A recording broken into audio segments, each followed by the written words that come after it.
طلباء و طالبات، السلام علیکم۔ عزیز طلباء و طالبات، ہم لوگ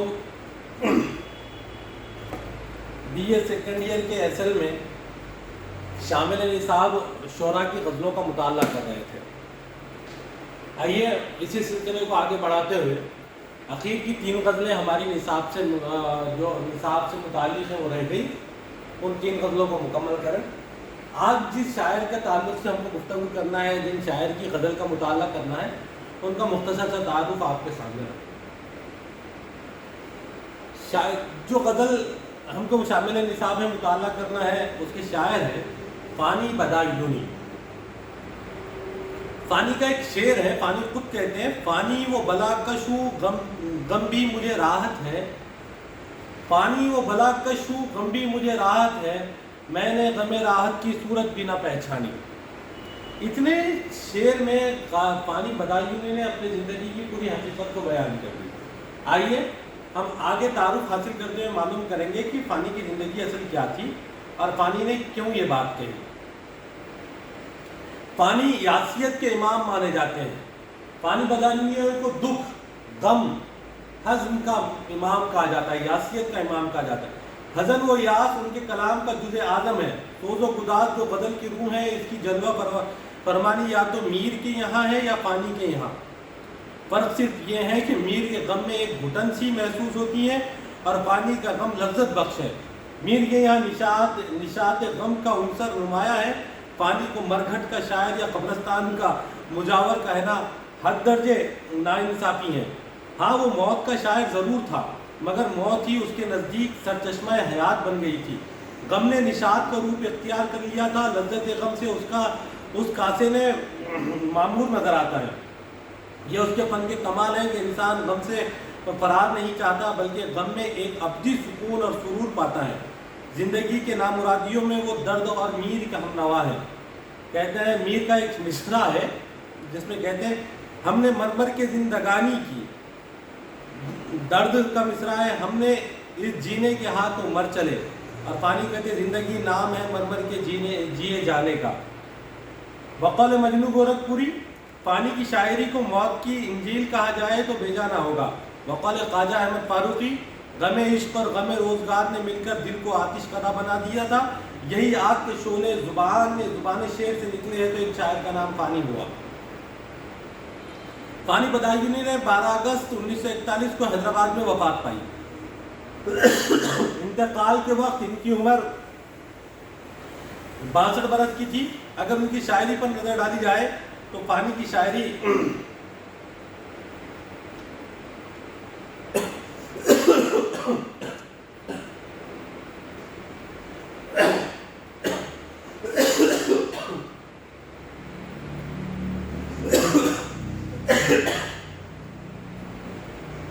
فانی بدایونی کی پیدائش 13 ستمبر 1879 کو یو پی میں ہوئی، وفات 27 اگست 1961 کو ہوئی۔ پیدائش بدایو شریف اور وفات حیدرآباد میں ہوئی۔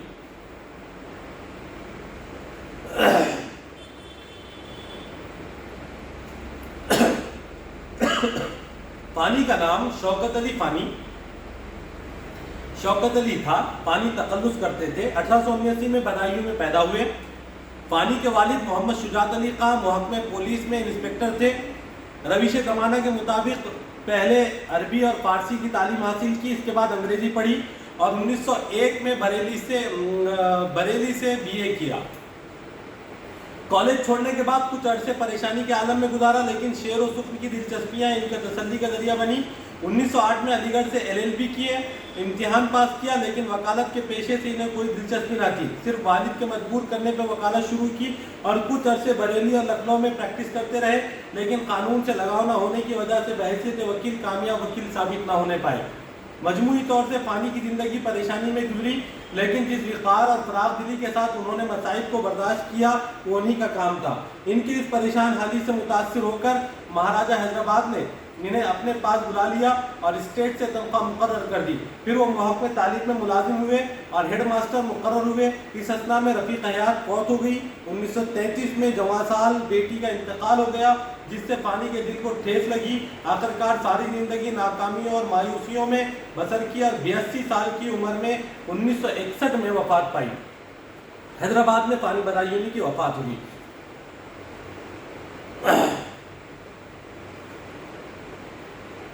عزیز طلباء و طالبات، فانی بدایونی اردو کا وہ شاعر ہے جس کی شاعری میں غم، حزن، ملال، موت، جنازہ، کفن، دفن یہ ساری باتیں نظر آتی ہیں.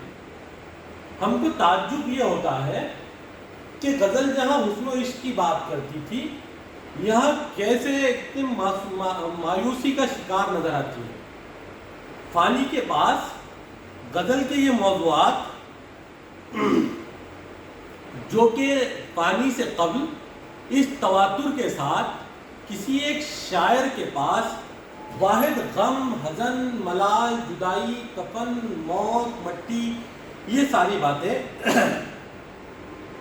ما قبل فانی یا فانی سے پہلے کسی شاعر کے پاس نظر نہیں آتی، یا اتنی غم اور حزن کا مسلسل تواتر کے ساتھ بیان کسی شاعر کے پاس نظر نہیں آتا. ہر شعر زندگی سے بے ثباتی، موت کی آہٹ اور موت کی حقیقتوں کو بیان کرتا ہوا نظر آتا ہے. دنیا کی پائیداری، ناپائیداری اور دنیا کی بے وفائی اور موت کے وفا کا نغمہ سناتا ہوا نظر آتا ہے. اس لیے فانی کو یاسیت کا امام بھی کہا جاتا ہے. شامل نصاب جو غزل ہم کو مطالعہ کرنا ہے، آئیے اس تعارف کے بعد میں غزل کی قرأت کر لوں، پھر انشاءاللہ ہم اس کی تشریح اور خلاصے کی طرف چلیں گے. دنیا میری بلا جانے مہنگی ہے یا سستی، موت ملے تو مفت نہ لوں، ہستی کی کیا ہستی ہے. دنیا میری بلا جانے مہنگی ہے یا سستی ہے، موت ملے تو مفت نہ لوں، ہستی کی کیا ہستی ہے. آبادی بھی دیکھی ہے، ویرانے بھی دیکھے ہیں، جو اجڑے اور پھر نہ بسے دل وہ نرالی بستی ہے. کچھ جو نہ ہونے کا ہو عدم کیا ایسے ہونا کہتے ہیں، نیست نہ ہو تو ہست نہیں، یہ ہستی کیا ہستی ہے. عجز گناہ کے دم تک ہے عصمت کامل کے جلوے، پستی ہے تو بلندی ہے، راز بلندی پستی ہے.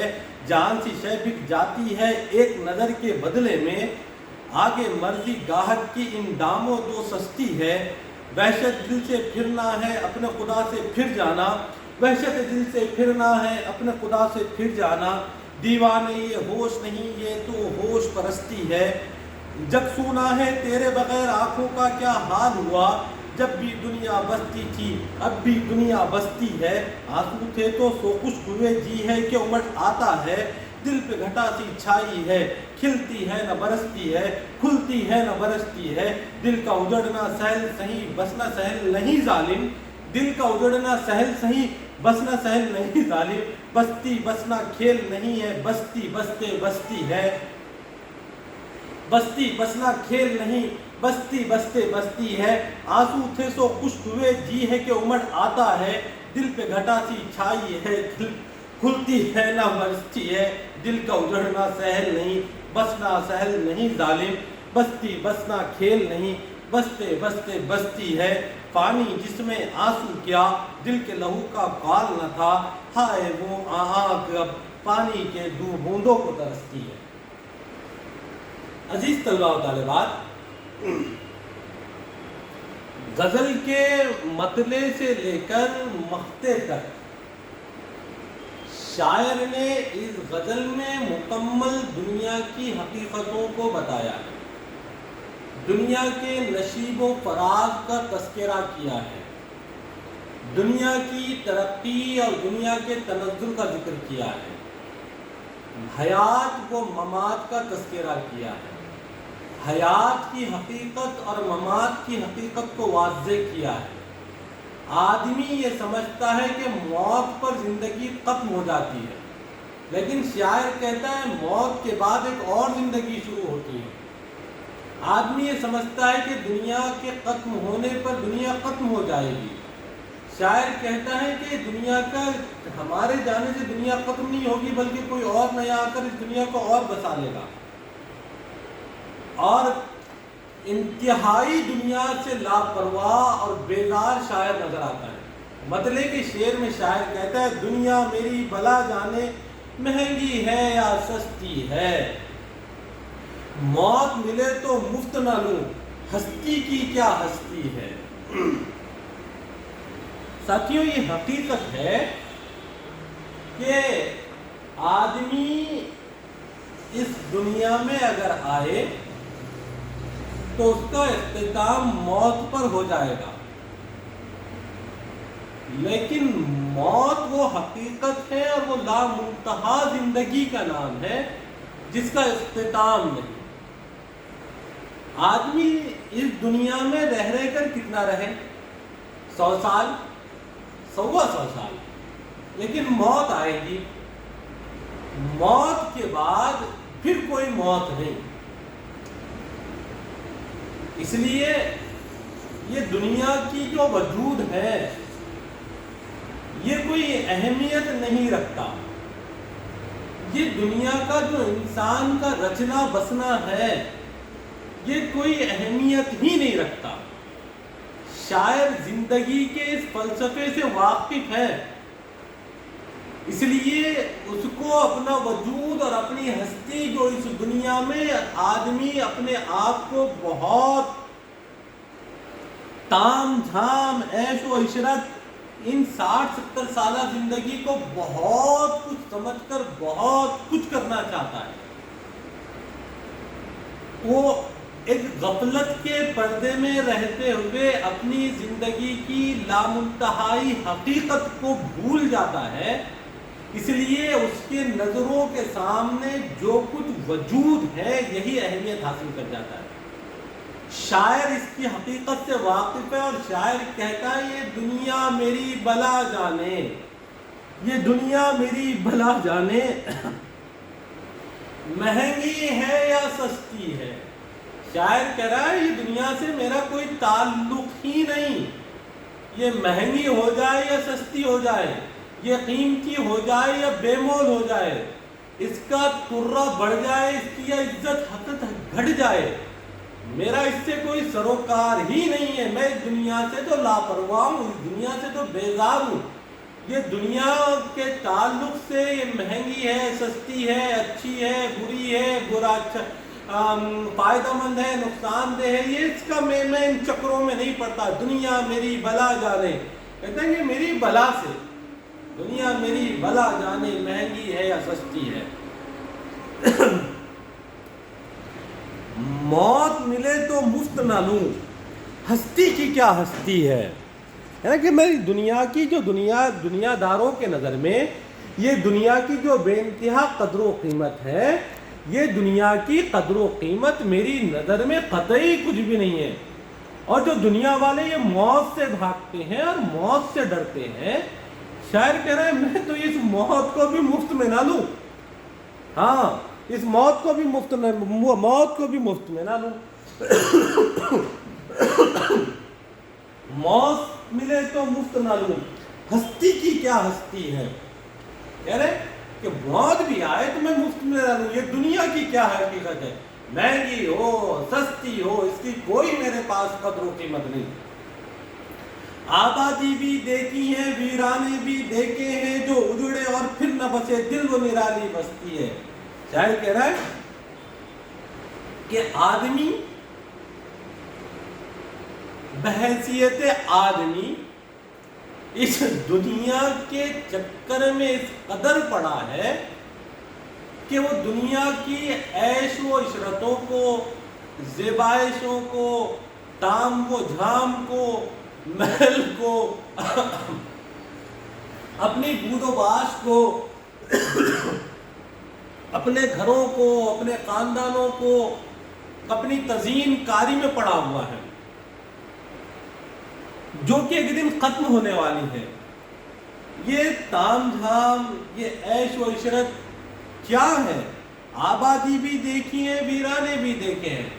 شاعر کہہ رہا ہے کہ میں نے اس دنیا میں بہت آبادیاں دیکھی ہیں جو اجڑ گئی، ویرانے بھی دیکھے ہیں، ایسے ویرانے بھی دیکھے پھر سے آباد ہو گئے۔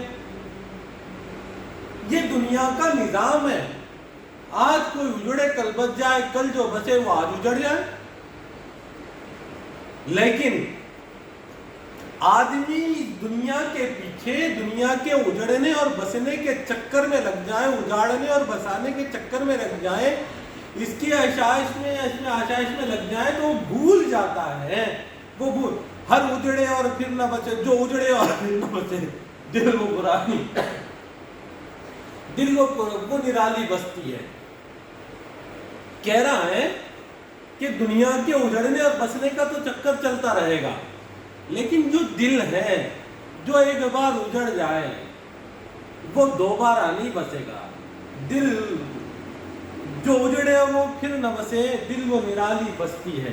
کہ دل ایک ایسی بستی ہے جو ایک بار شاداب ہو جائے تو اپنی موت تک شادابیاں ہے، اور جب اجڑ جائے، کسی کے تعلق سے میلا ہو جائے، اسی لیے تو علامہ اقبال نے کہا ہے درد دل کے واسطے پیدا کیا انسان کو، ورنہ عبادت کے لیے۔ اللہ نے پیدا ہی کیا انسانوں کی دل جوئی کے لیے، انسانوں کی دل جوئی کے لیے، انسانوں کے درد اور تڑپ کو سمجھنے کے لیے، انسانوں کی دل کی بستیوں کو بسانے کے لیے، ورنہ عبادت کے لیے فرشتے کم نہ تھے۔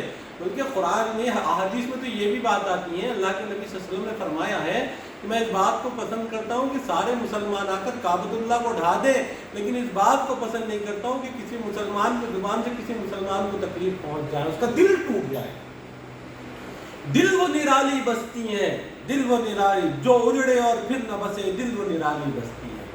کہا کہ یہ جو دل ہے یہ بہت قیمتی ہے۔ عزیز طلباء، اگر ہم عقیدے کے اعتبار سے گفتگو کریں تو اللہ کہتا ہے کہ میری رہنے کی جگہ، اے ایمان والو، میری رہنے کی جگہ تمہارا دل ہے، یعنی دل کے اندر اللہ رہتے ہیں۔ ایک حدیث میں یہ بھی بات آئی ہے کہ تمہارے جسم کے اندر ایک گوشت کا لوتھڑا ہو، اس کو تم منا لو، تمہاری جنت کی ذمہ داری۔ علماء کہتے ہیں وہ دل ہے۔ اور صوفیہ کے نزدیک دل وہ مقام ہے جو بننے کی جگہ ہے۔ اگر دل بن جائے تو انسان کا پورا شعوری جسم بن جائے، اگر دل بگڑ جائے انسان کا ظاہر اور باطن بگڑ جائے۔ جو اجڑے وہ پھر نہ بسے، دل وہ پر نرالی بستی ہے۔ اس لیے آبادی بھی دیکھی ہے، ویرانے بھی دیکھے ہیں، جو اجڑے اور پھر نہ بسے، دل وہ نرالی بستی ہے۔ عزیز طلباء و طالبات، اس لیے یہ کیفیات کا انسان سے جو تعلق ہے وہ انسان کے دل سے ہے۔